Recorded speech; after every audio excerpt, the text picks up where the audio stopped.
रामपुर शहर में एक बहुत बड़ा 3 मंजिला मकान था जिसमें राजवंशी नाम का एक परिवार बहुत प्यार से रहता था।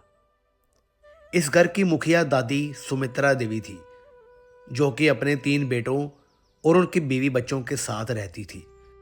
सबसे बड़े बेटे का नाम विक्रम था, जो कि सरकारी नौकरी करते थे, और उनकी पत्नी का नाम मीना था। मंझले बेटे का नाम अजय था, जिसकी पत्नी पूजा थी, और सबसे छोटा बेटा संजय अभी कुंवारा था, जो कि घर का काम धंधा देखता था। सब कुछ ठीक चल रहा था कि एक दिन दादी सुमित्रा ने सबको अपने पास बुलाया और कहा कि अब मेरे घुटने और शरीर जवाब दे रहे हैं और मैं अब बूढ़ी हो चली हूँ। इसलिए मैं चाहती हूँ कि घर चलाने की जिम्मेदारी अब मैं अपनी बहुओं में से किसी एक को दे दूं।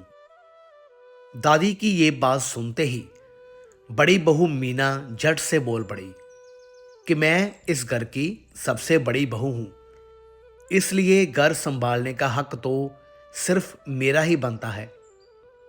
लेकिन उसकी ये बात दूसरी बहू पूजा को अच्छी नहीं लगी और उसने कहा कि दीदी, सिर्फ बड़े होने से कुछ नहीं होता।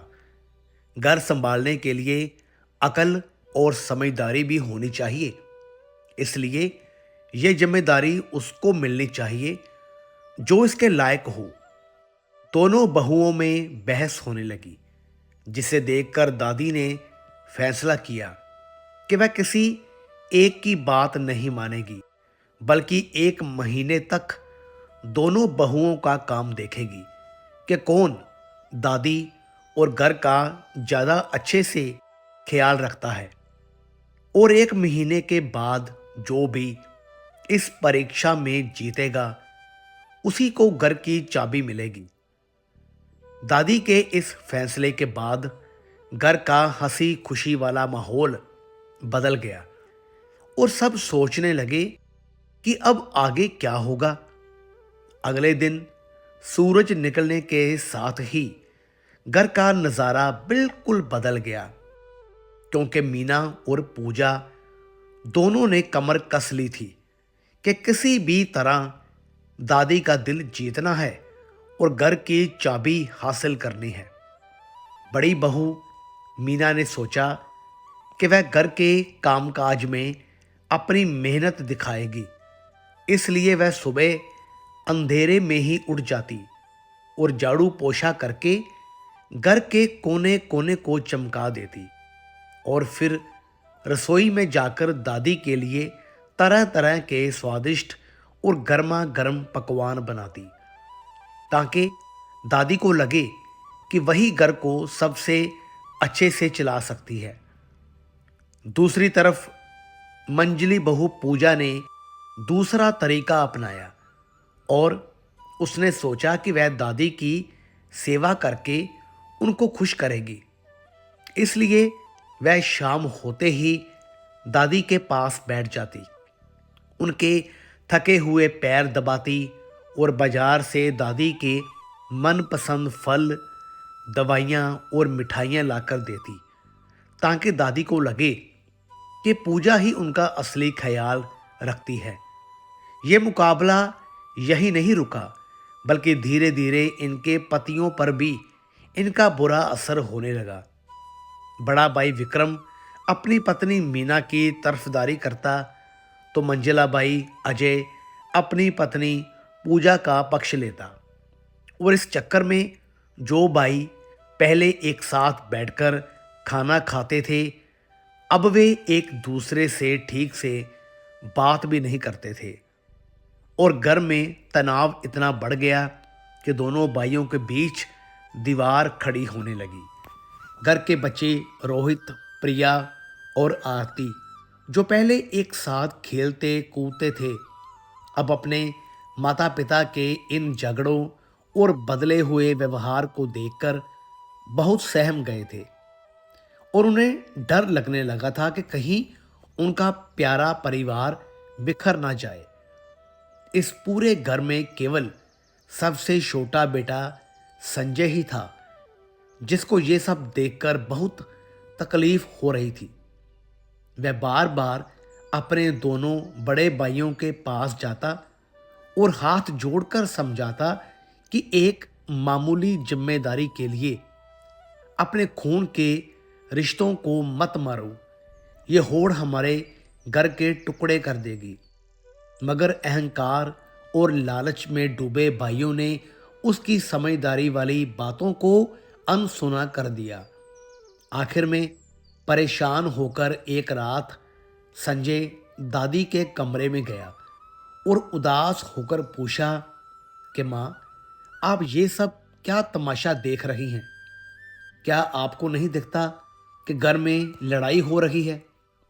पर दादी के चेहरे पर कोई घबराहट नहीं थी। उन्होंने बस एक रहस्यमयी मुस्कान के साथ संजय को देखा और धीमे स्वर में बस इतना ही कहा कि बेटा, तुम घबराओ मत। जो भी हो रहा है उसके पीछे मेरा एक बहुत बड़ा और गहरा मकसद है और वक्त आने पर सबको समझ आ जाएगा कि परिवार को जोड़ने के लिए यह परीक्षा क्यों जरूरी थी। 2 हफ्ते बीते बीते घर का माहौल और भी ज्यादा खराब हो गया, क्योंकि अब बात सिर्फ काम करने तक नहीं रही थी, बल्कि एक दूसरे को नीचा दिखाने और इल्जाम लगाने तक पहुंच गई थी। एक दिन अचानक मीना ने सबके सामने पूजा पर बहुत बड़ा और गंदा आरोप लगा दिया कि पूजा ने लालच में आकर दादी के संदूक से उनके पुराने कीमती गहने चुरा लिए हैं। ये बात सुनकर पूजा के होश उड़ गए और वह जोर जोर से रोने लगी। उसने कसम खाकर कहा कि यह बिल्कुल झूठ है और मीना दीदी जानबूझकर उसे पूरे परिवार के सामने चोर साबित करके बदनाम करना चाहती है। बस इस शोर शराबे को सुनकर पूरा घर आंगन में इकट्ठा हो गया और देखते ही देखते दोनों बहुओं की लड़ाई उनके पतियों तक पहुंच गई और घर में जमकर तू मैं होने लगी, जिससे घर का माहौल किसी युद्ध के मैदान जैसा बन गया। तभी दादी ने कड़क आवाज में डांटते हुए सबको चुप कराया और सच बताया कि गहने किसी ने चोरी नहीं किए हैं, बल्कि उन्होंने खुद जानबूझकर उन गहनों को दूसरी जगह संभाल कर रखा था, ताकि वह देख सके कि इस घर में लोग एक दूसरे पर कितना भरोसा करते हैं। दादी की बात सुनकर मीना का चेहरा शर्म से लाल हो गया कि उसने बिना सबूत के इतना बड़ा झूठ बोला, मगर उसके अंदर इतना अहंकार था कि उसने अपनी गलती मानने के बजाय चुप्पी साध ली और माफी नहीं मांगी।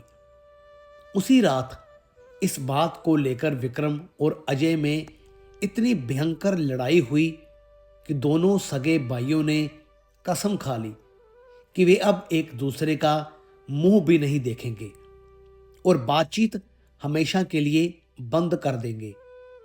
घर के छोटे बच्चे रोहित, प्रिया और आरती अपने माता पिता को ऐसे लड़ते देख अंदर से टूट गए थे। इसलिए उन्होंने आपस में फैसला किया कि वे बड़ों की तरह नहीं लड़ेंगे, बल्कि अपने प्यारे घर को टूटने से बचाएंगे। रोहित ने हिम्मत करके अपने पिता विक्रम के पास जाकर पूछा कि पापा, क्या दादी की दौलत हम सबके रिश्तों और प्यार से ज्यादा कीमती है कि आप अपने ही छोटे भाई के दुश्मन बन गए हैं? अपने बेटे की ये मासूम और सच्ची बात सुनकर विक्रम का दिल एक पल के लिए पसीज गया और उसे अपनी गलती का एहसास तो हुआ, लेकिन अपने घमंड के कारण वह चुप रहा और बेटे को कोई भी जवाब नहीं दे पाया। इसी बीच जब घर में तनाव चल रहा था तो सबसे छोटे बेटे संजय की जिंदगी में एक नया मोड़ आया।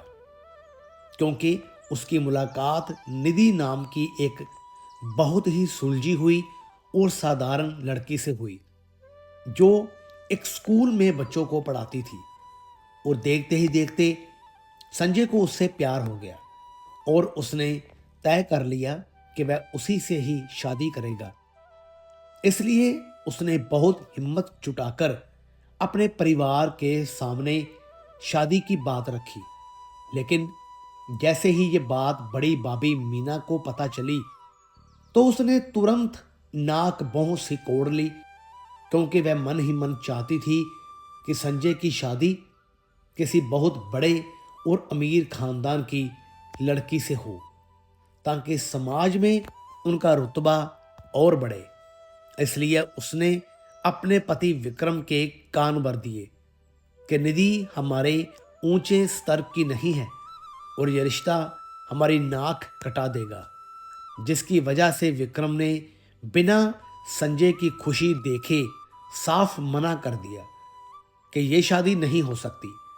लेकिन दूसरी तरफ मंजली बहू पूजा ने इसमें अपना मौका देखा और उसने सोचा कि अगर वह संजय का साथ देगी तो मीना को नीचा दिखा सकेगी।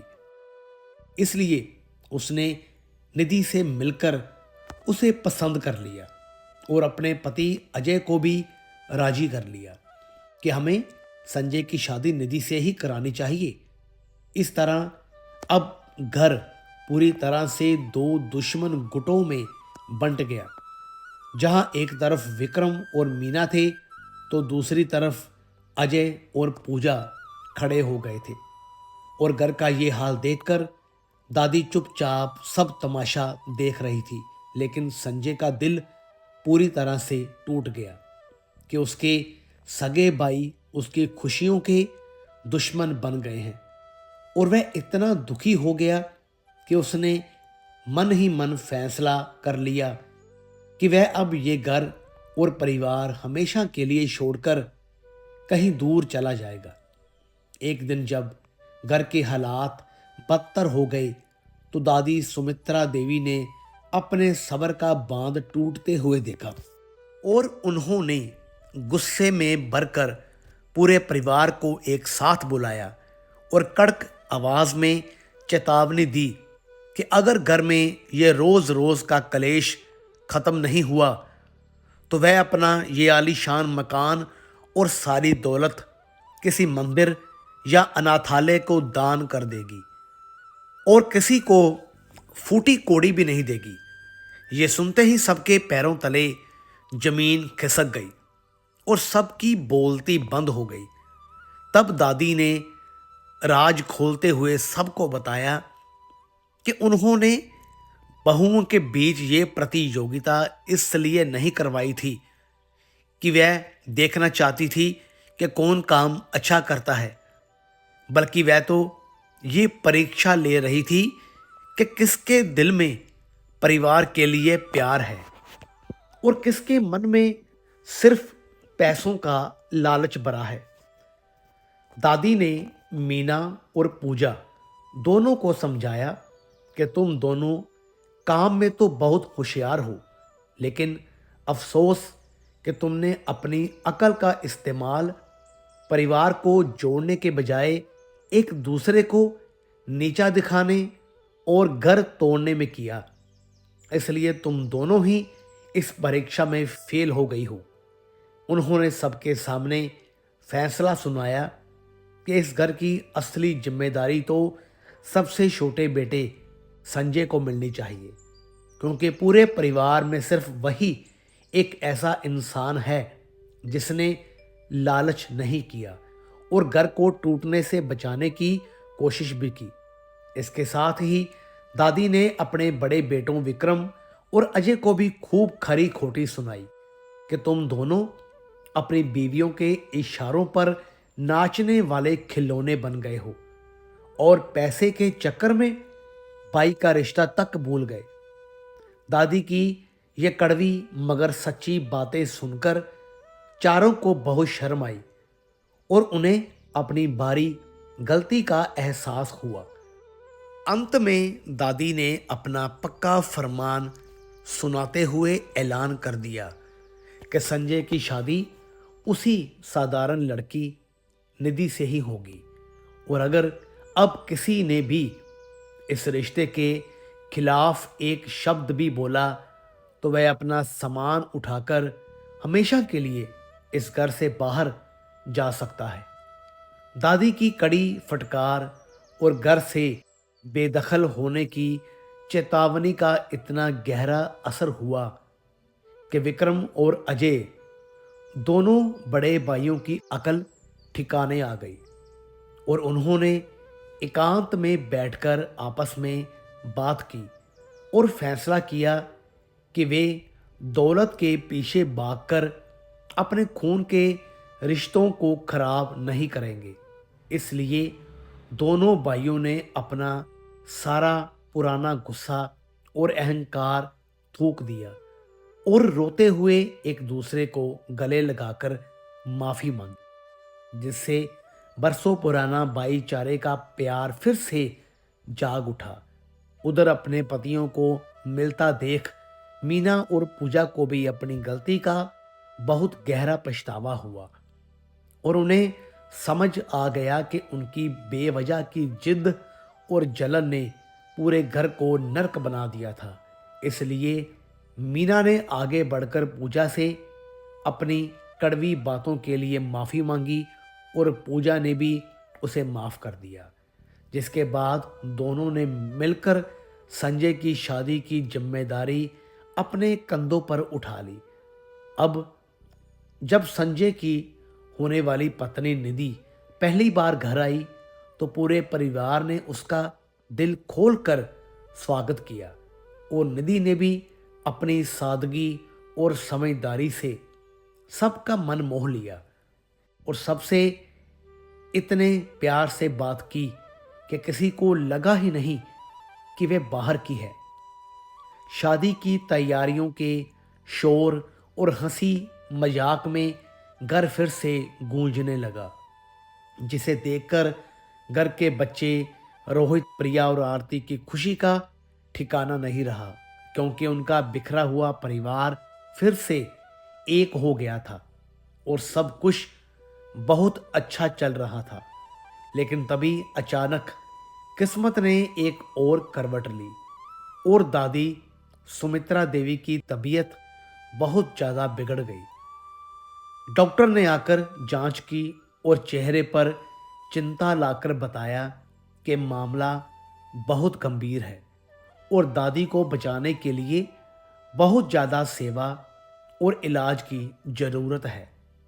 डॉक्टर की ये बात सुनते ही घर में चल रहा जश्न का माहौल एकदम से सन्नाटे और डर में बदल गया, और पूरा परिवार जो अभी अभी जुड़ा था अब अपनी दादी की जान बचाने की चिंता में डूब गया। दादी की अचानक और गंभीर बीमारी ने घर की खुशियों पर जैसे ग्रहण लगा दिया था, और घर का माहौल जो अभी अभी सुधरा था वह फिर से चिंता और घबराहट में डूब गया, क्योंकि डॉक्टर ने साफ लफ्ज़ों में कह दिया था कि बीमारी बहुत बड़ी है और इसके इलाज में लाखों रुपयों का खर्च भी आएगा, और अगर सही समय पर इलाज नहीं मिला तो कुछ भी अनहोनी हो सकती है। इस भारी भरकम खर्च की बात सुनते ही बड़े बेटे विक्रम के माथे पर चिंता की लकीरें आ गई, और उसने पैसे बचाने के चक्कर में दबी जुबान से सुझाव दिया कि निजी अस्पतालों का खर्चा बहुत ज़्यादा होता है, इसलिए हमें माँ को किसी सरकारी हॉस्पिटल में भर्ती कराना चाहिए जहाँ इलाज सस्ता हो। लेकिन ये सुनते ही सबसे छोटे बेटे संजय का धैर्य जवाब दे गया, और उसने भरे गले से अपने बड़े भाई का कड़ा विरोध करते हुए कहा कि जिस माँ ने अपनी पूरी जवानी और पूरी जिंदगी हम बच्चों को पालने में खपा दी, आज जब उन्हें हमारी ज़रूरत है तो हम पैसों का मुंह देख रहे हैं। संजय ने उसी वक्त ऐलान कर दिया कि वह दादी के इलाज में कोई भी कसर नहीं छोड़ेगा, चाहे उसे अपनी शादी के लिए जोड़ी गई पाई पाई और अपनी जिंदगी भर की सारी जमा पूंजी क्यों ना खर्च करनी पड़े। संजय का अपनी माँ के लिए इतना गहरा समर्पण और त्याग देखकर विक्रम और अजय दोनों का सिर शर्म से झुक गया और उनकी अंतर आत्मा जाग उठी। उन्हें महसूस हुआ कि पैसा माँ से बढ़कर नहीं हो सकता। इसलिए उन्होंने भी तुरंत अपनी तिजोरियां खोल दी और इलाज के लिए दिल खोलकर पैसा दिया। उधर घर की बहुएं मीना और पूजा, जो कल तक एक दूसरे की दुश्मन बनी हुई थी, अब उन्होंने सारे गिले शिकवे भुलाकर दिन रात एक कर दिए। वे कभी दादी को समय पर दवा देती तो कभी उनके हाथ पैर दबाती और उनकी सेवा में अब कोई दिखावा नहीं था, बल्कि एक माँ के लिए सच्चा प्यार और फिक्र थी। इसमें उनका साथ देने के लिए संजय की मंगेतर निधि भी रोज आती और घर के काम में और दादी की देखभाल में हाथ बटाती। एक रात ऐसा भी समय आया जब दादी की सांसें बहुत तेज चलने लगी और हालत इतनी नाजुक हो गई कि लगा कि अब वो नहीं बचेंगी। उस काली डरावनी रात में पूरा परिवार बिना सोए हुए दादी के बिस्तर के चारों तरफ बैठा रहा और सबने मिलकर ईश्वर से आंसुओं के साथ प्रार्थना की कि उनकी माँ को बचा ले। और चमत्कार हुआ कि सुबह होते होते सबके प्यार और दुआओं का असर दिखा और दादी की तबीयत में सुधार होने लगा, जिसे देखकर डॉक्टर भी हैरान रह गए और उन्होंने मुस्कुराते हुए कहा कि दवाइयों ने तो अपना काम किया ही है, लेकिन असल में आप लोगों के परिवार के अटूट प्यार और सेवा ने ही दादी को मौत के मुंह से बाहर निकाला है। धीरे धीरे दादी के स्वास्थ्य में पूरी तरह सुधार हो गया और घर में खुशियों की शहनाई गूंज उठी, क्योंकि संजय और निधि की शादी बहुत धूमधाम और रस्मों रिवाज के साथ संपन्न हुई, जिसमें पूरा परिवार एक साथ नाचा और खुश हुआ। शादी के बाद जब निधि बहू बनकर घर आई तो उसने अपने मीठे व्यवहार से सबका दिल जीत लिया और देखते ही देखते वह घर का एक अटूट हिस्सा बन गई। अब घर का नज़ारा पूरी तरह से बदल चुका था, क्योंकि जो देवरानी, जेठानी, मीना और पूजा पहले एक दूसरे का चेहरा देखना भी पसंद नहीं करती थी, अब वे पक्की सहेलियों की तरह हर काम मिलजुल कर करती थी। और विक्रम और अजय भी पुराने गिले शिकवे भुलाकर फिर से राम लखन जैसे भाई बन गए थे। जब घर में सब कुछ ठीक हो गया तो एक दिन दादी सुमित्रा देवी ने सभी सदस्यों को हाल में इकट्ठा किया और अपनी वसीयत का ऐलान करते हुए कहा कि मेरे मरने के बाद मेरे घर और जायदाद का बंटवारा तीनों बेटों में बिल्कुल बराबर होगा, ताकि किसी को कोई शिकायत ना हो। लेकिन उन्होंने एक बहुत चौंकाने वाला फैसला सुनाया कि इस पूरे घर को चलाने की मुख्य जिम्मेदारी और तिजोरी की चाबी ना तो मीना को मिलेगी और ना ही पूजा को, बल्कि ये जिम्मेदारी सबसे छोटी और नई बहू निधि को दी जाएगी। ये सुनकर सब हैरान तो हुए, लेकिन दादी ने समझाया कि निधि भले ही इस घर में सबसे बाद में आई है और बाहरी है, लेकिन उसी ने अपनी समझदारी और प्यार से इस टूटते हुए परिवार को एक धागे में पिरोया था।